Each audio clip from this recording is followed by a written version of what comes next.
ओम शांति। 3 मार्च 2021 की मुरली है।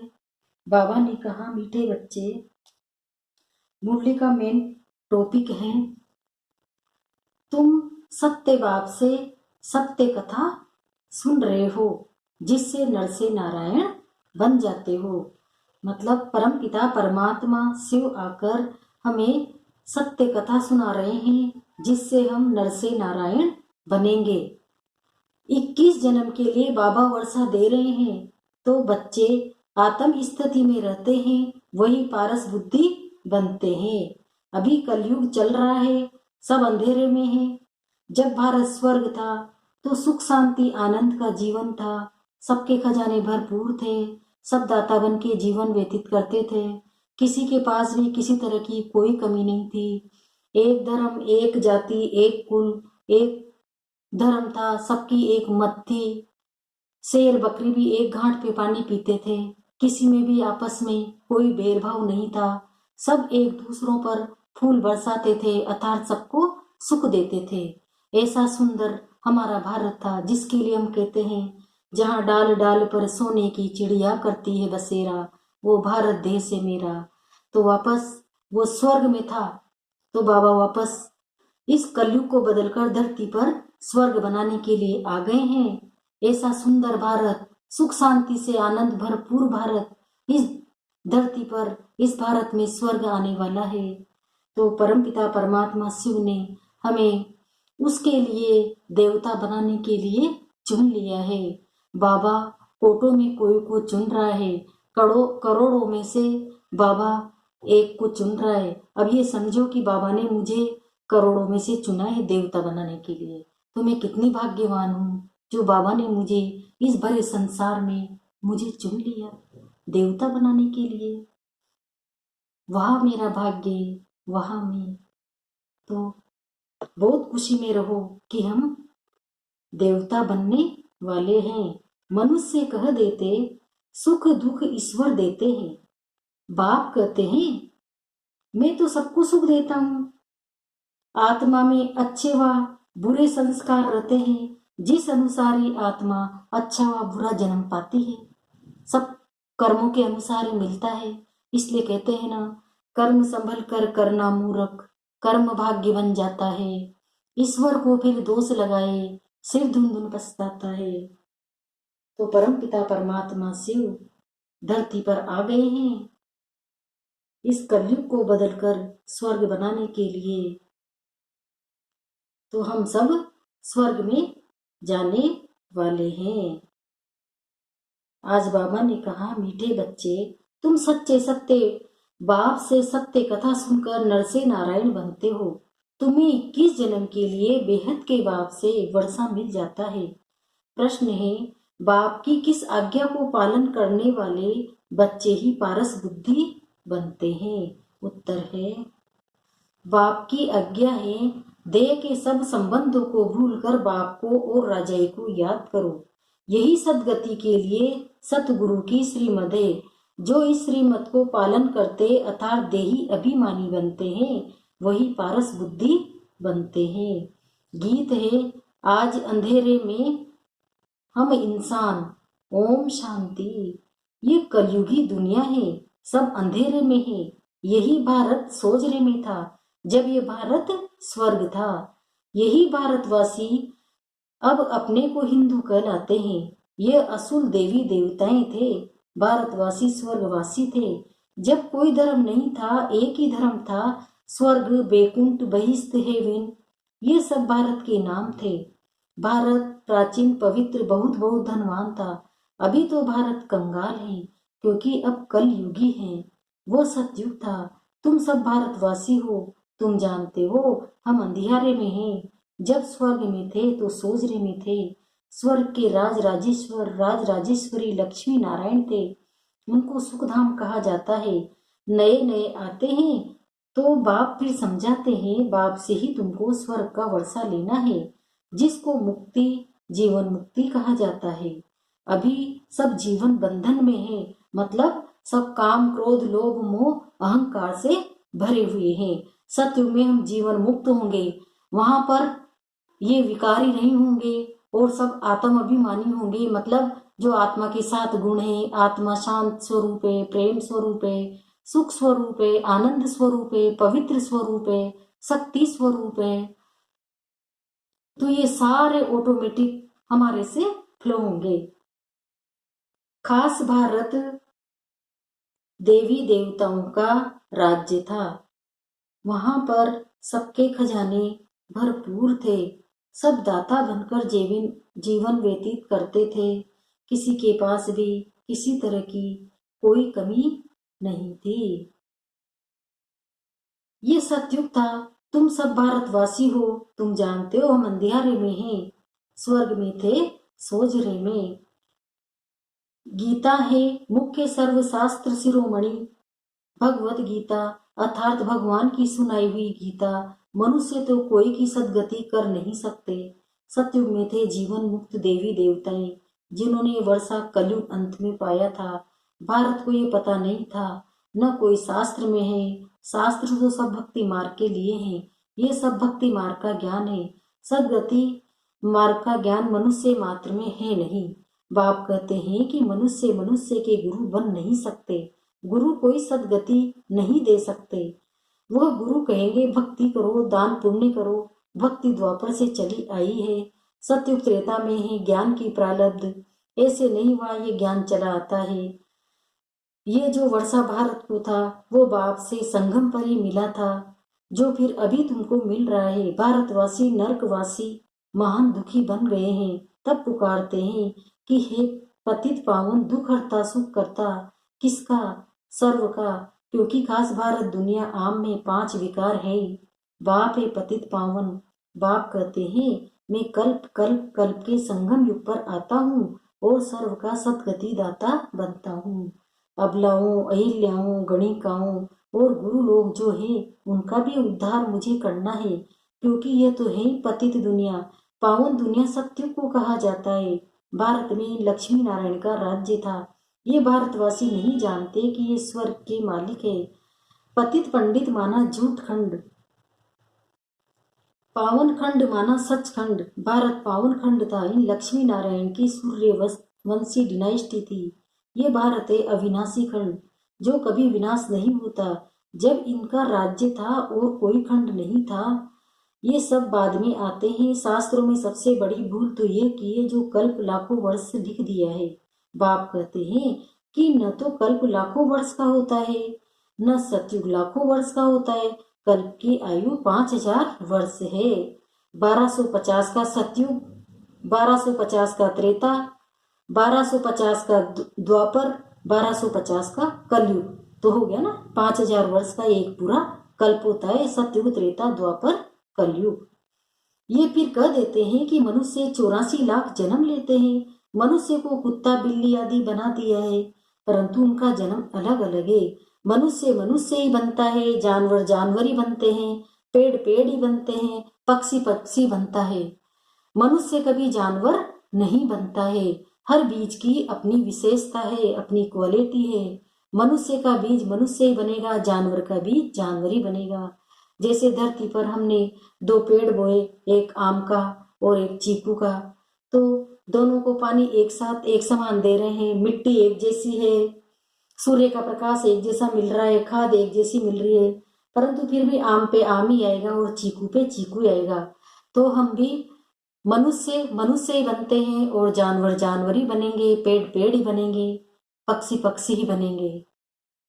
और आज दिन तक भी किसी भी ने भी पूर्व जन्म की कहानी सुनाई तो किसी ने भी ये नहीं बताया कि मैं पिछले जन्म में कुत्ता था, गधा था या बिल्ली थी। सबने यही कहा कि मैं मनुष्य था, उसका पति था, उसका भाई था।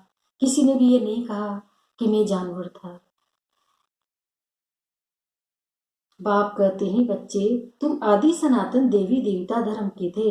भारतवासी अपने धर्म को ड्रामा प्लान अनुसार भूल गए हैं। कलयुग अंत में बिल्कुल पतित बन पड़े हैं। फिर बाप आकर संगम युग पर पावन बनाते हैं। इनको कहा जाता है दुख धाम। फिर पाठ सुख धाम में होगा। बाप कहते हैं हे बच्चों, तुम भारतवासी ही स्वर्गवासी थे। फिर तुम 84 जन्मों की सीढ़ी उतरते हो। सतो से रजो तमो में जरूर आना है। तुम देवताएं जितना धनवान, एवर हैप्पी, एवर हेल्दी, कोई नहीं होता। भारत कितना साहूकार था, हीरे जवाहरातों के तो बड़े बड़े पत्थरों मिसल थे, कितने तो टूट गए हैं। बाप तुम बच्चों को स्मृति दिलाते हैं कि तुमको कितना साहूकार बनाया था। तुम सर्वगुण संपन्न 16 कला संपूर्ण थे, यथा राजा रानी। इन्हों को धनवान भगवती भी कह सकते हैं, परंतु बाप ने समझाया है कि भगवान एक है, वो बाप है। सिर्फ ईश्वर व प्रभु कहने से भी याद नहीं आता कि वो सभी आत्माओं का बाप है। ये तो है बेहद का बाप। वो समझाते हैं कि भारतवासी तुम जयंती मनाते हो, परंतु असल में बाप कब आए थे ये कोई भी नहीं जानते। हे आयरन एजेड पत्थर बुद्धि, पारसनाथ थे, इस समय पत्थर ना थे। नाथ भी नहीं कहेंगे क्योंकि राजा रानी तो है नहीं। पहले यहाँ देवी राजस्थान था, फिर आसुरी राज्य बन जाता है। ये खेल है, वह है हद का ड्रामा, ये है बेहद का ड्रामा। वर्ड की हिस्ट्री ज्योग्राफी आदि से अंत तक तुम अभी जानते हो, और कोई भी नहीं जानते। भारत में जब देवी देवता थे तो सारी सृष्टि के मालिक थे, और भारत में ही थे। बाप भारतवासियों को स्मृति दिलाते हैं, सतयुग में आदि सनातन देवी देवता, इन्हों का श्रेष्ठ धर्म श्रेष्ठ कर्म था। फिर 84 जन्मों में उतरना पड़े। ये बाप बेट कहानी सुनाते हैं कि अब तुम्हारे बहुत जन्मों के अंत का जन्म है। ये हमारा लास्ट 84वां जन्म चल रहा है। एक की बात नहीं, न युद्ध का मैदान आदि ही है। भारतवासी ये भी भूल गए हैं कि इन्हों का लक्ष्मी नारायण का राज्य था। सत्य की आयु लंबी करने से बहुत दूर चले गए हैं।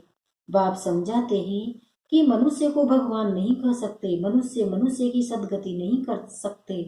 कहावत है कि सर्व का सदगति दाता, पतितों को पावन करता एक है। ये है झूठ खंड, सच्चा बाबा सचखंड स्थापन करने वाला है। भक्त पूजा करते हैं, परंतु भक्ति मार्ग में जिसकी भी पूजा करते आए हैं, एक की भी बायोग्राफी नहीं जानते हैं। शिव जयंती तो मनाते हैं, बाप है नई जयंती का रचयिता, हेवनली गॉड फादर, बेहद सुख देने वाला। सत्युग में सुख था, वो कैसे और किसने स्थापन किया। नर्कवासियों को स्वर्गवासी बनाया, भ्रष्टाचारियों को श्रेष्ठाचारी देवता बनाया, कोड़ी से हीरा बना रहे हैं, पत्थर बुद्धि से पारस बुद्धि बना रहे हैं, नर से नारायण बना रहे हैं। ये तो बाप का ही काम है।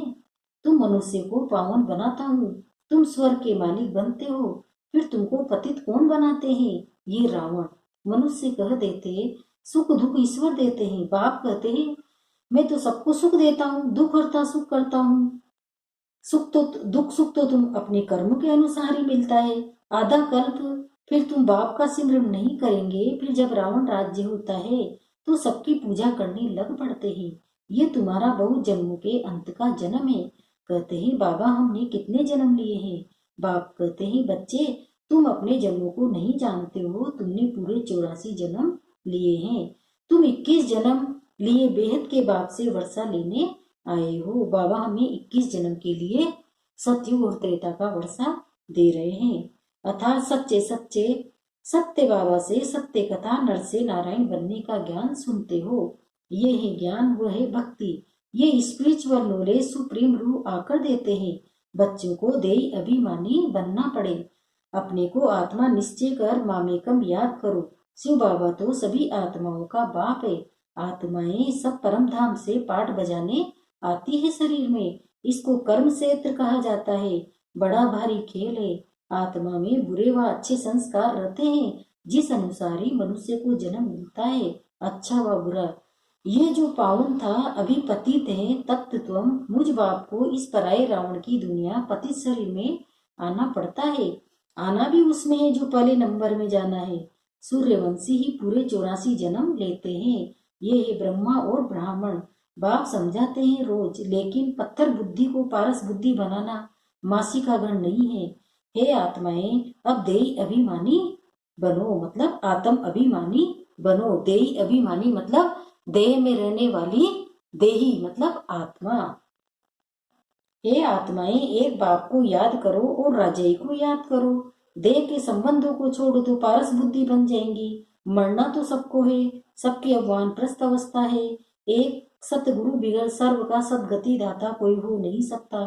बाप कहते हैं हे भारतवासी बच्चों, तुम पहले पारस बुद्धि थे। गाया हुआ है कि आत्मा परमात्मा अलग रहे बहुकाल, सुंदर मेला कर दिया जब सतगुरु मिला दलाल। तो पहले पहले तुम भारतवासी देवी देवता धर्म वाले आए हो, फिर पीछे आए हैं तो उन्हों के जन्म भी थोड़े होते हैं। सारा सृष्टि का झाड़ कैसे फिरता है ये बाप बेट समझाते हैं। जो धारणा कर सकते हैं उनके लिए बहुत सहज है। आत्मा धारण करती है, पुण्य आत्मा और पाप आत्मा तो आत्मा बनती है। पर तुम्हारा अंतिम 84वां जन्म है। तुम वानप्रस्थ अवस्था में हो। वानप्रस्थ अवस्था वाले गुरु करते हैं मंत्र लेने लिए। तुमको बाहर का मनुष्य गुरु करना नहीं है। तुम सभी का मैं बाप टीचर सतगुरु हूँ। मुझे कहते हैं हे पतित पावन शिव बाबा, अभी स्मृति आई है, सभी आत्माओं का ये बाप है। आत्मा सत्य है, चैतन्य है, क्योंकि अमर है। सभी आत्माओं में पाठ भरा हुआ है। बाप भी सत्य चैतन्य है। वो मनुष्य सृष्टि का बीज रूप होने कारण कहते हैं कि मैं सारे झाड़ के आदि मध्य अंत को जानता हूँ, इसलिए मुझे नॉलेजफुल कहा जाता है। तुमको भी सारी नॉलेज है कि बीज से झाड़ कैसे निकलता है। झाड़ बढ़ने में तो टाइम लगता है। बाप कहते हैं कि मैं बीज रूप हूँ। अंत में सारा झाड़ जड़ जड़ीभूत अवस्था को पाता है। अभी देखो देवी देवता धर्म का फाउंडेशन है नहीं, प्राय लोप है। जब देवी देवता धर्म गुम हो जाता है तब बाप को आना पड़ता है। एक धर्म की स्थापना कर बाकी सबका विनाश करा देते हैं। प्रजापिता ब्रह्मा द्वारा बाप स्थापना करा रहे हैं आदि सनातन देवी देवता धर्म की। तुम आए हो भ्रष्टाचारी से श्रेष्ठाचारी देवता बनने। ये ड्रामा बना हुआ है, इनकी एंड नहीं होती। बाप कहते हैं आत्माएं सब ब्रदर से मूल वतन में रहने वाली है। जो उस एक बाप को सब याद करते ही दुख में सिमरन सब करे, सुख में करे न कोई। रावण राज्य में दुख है, यहाँ सिमरन करते हैं तो बाप सर्व का सदगति दाता एक है, उनकी महिमा है। बाप न आए तो पावन कौन बनाए। क्रिश्चियन इस्लामी आदि जो भी मनुष्य हैं इस समय सब तमो प्रधान है। सभी को पुनर्जन्म जरूर लेना है। अभी पुनर्जन्म मिलता है नरक में, ऐसे नहीं सुख में चले जाते हैं। जैसे हिंदू धर्म वाले कहते हैं कि स्वर्गवासी हुआ तो जरूर नरक में था ना, अभी स्वर्ग में गया। तुम्हारे मुख में गुलाब, जब स्वर्गवासी हुआ फिर उसको नरक के आसुरी वैभव क्यों खिलाते हो। पितृ खिलाते हैं ना, बंगाल में मछली अंडे आदि खिलाते हैं। अरे उनको ये सब खाने की दरकार क्या है, वापिस कोई जा नहीं सकता। जबकि पहले नंबर वालों को 84 जन्म लेना पड़ता है। इस ज्ञान में कोई तकलीफ नहीं है। भक्ति मार्ग में कितनी मेहनत है। राम राम जपते रोमांच खड़े हो जाते हैं। ये सभी भक्ति मार्ग। ये सूरज चांद आदि रोशनी करने वाले हैं, ये देवता थोड़े ही हैं। वास्तव में ज्ञान सूर्य, ज्ञान चंद्रमा और ज्ञान सितारे यहाँ की महिमा है। अच्छा मीठे मीठे सिकिलदे बच्चों प्रति माता पिता बाप दादा का याद प्यार और गुड मॉर्निंग। रूहानी बाप की रूहानी बच्चों को नमस्ते। हम रूहानी बच्चों को भी रूहानी माता पिता बाप दादा का याद प्यार गुड मॉर्निंग नमस्ते नमस्ते नमस्ते। हम बच्चों का भी रूहानी बाप दादा को याद प्यार गुड मॉर्निंग नमस्ते नमस्ते नमस्ते। शुक्रिया बाबा शुक्रिया, आपका पद्मा पदम शुक्रिया। धारणा के लिए मुख्य सारे पहला, इस अंतिम 84वें जन्म में कोई भी पाप कर्म नहीं करना है। पुण्य आत्मा बनने का पूरा पूरा पुरुषार्थ करना है। संपूर्ण पावन बनाना है, मतलब आत्मा को सत्व प्रधान बनाना है। रोज आत्मा को बाबा की याद से चार्ज करना है, तो रोज याद करते करते आत्मा सत्व प्रधान स्टेज तक पहुंच जाएगी, संपन्न संपूर्ण बन जाएगी। दूसरा है अपनी बुद्धि को पारस बुद्धि बनाने के लिए देह के सब संबंधों को भूल देही अभिमानी बनने का अभ्यास करना है। मतलब देह के संबंधों को भूल, मतलब उन सबको आत्मा ही समझना। सब आत्माएं हैं, सब परमात्मा के बच्चे हैं और बाबा ने मुझे इन सबकी सेवा के लिए निमित्त बनाया है। वरदान है कंपनी और कंपेनियन को समझकर साथ निभाने वाले श्रेष्ठ भाग्यवान भव। अब इस वरदान का विस्तार बता रहे बाबा। ड्रामा के भाग्य प्रमाण आप थोड़ी सी आत्माएं हो जिन्हें सर्व प्राप्ति कराने वाली श्रेष्ठ ब्राह्मणों की कंपनी मिली है।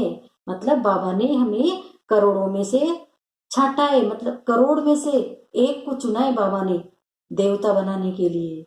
तो सच्चे ब्राह्मणों की कंपनी चढ़ती कला वाली होती है। वो कभी ऐसी कंपनी संग करेंगे जो हरती कला में जाए, जो सदा श्रेष्ठ कंपनी में रहते हैं और एक बाप को अपना कंपेनियन बनाकर उनसे ही प्रीति की रीत निभाते हैं, वही श्रेष्ठ भाग्यवान है। स्लोगन: मन और बुद्धि को एक ही पावरफुल स्थिति में स्थित करना, यही एकांतवासी बनना है। पावरफुल स्थिति में स्थित करना मतलब अपने आप को परम धाम में बाबा से कनेक्शन जोड़कर रखना, यही पावरफुल स्थिति है। ओम शांति।